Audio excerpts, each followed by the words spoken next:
entering into the dog days of summer, which means one of the things we talk about most is heat, humidity, and the stress on the body. But what are some of the best ways to talk about that? Well, two of the most common are the heat index and the wet bulb temperature. But what's the difference between the two? Well, for starters, the heat index is what we get when we combine your temperature and the humidity. The wet bulb temperature is often used by athletes, folks who work outdoors, or anyone who spends a great deal of time outside during the day, because that measure, the wet bulb temperature, that tells you the stress on the human body. So it's especially useful for folks spending time outside. Now, the main difference between the two, other than what we just mentioned, is that the wet bulb temperature is measured in the sun, while heat index is measured in the shade. You can imagine how different those figures would be.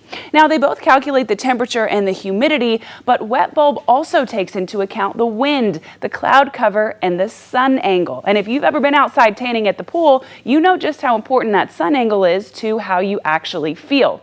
So how do we make this practical for us? Well, you have to look at that wet bulb temperature to know how often you need to take time indoors. So for example, if we're looking at a moderate wet bulb temperature, you're going to start to feel that stress on your body after about a half an hour, which means you need to take a break every 30 minutes for an hour, or every hour, for 30 minutes.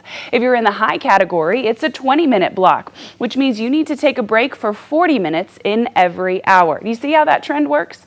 Make sure you're staying safe this summer, staying hydrated, and when you are outside, wearing light-colored and loose-fitting clothing. That's all for Anello Answers It this week. If you have a weather question, be sure to email it to me at ganello@wavetv.com, because I would love to hear from you.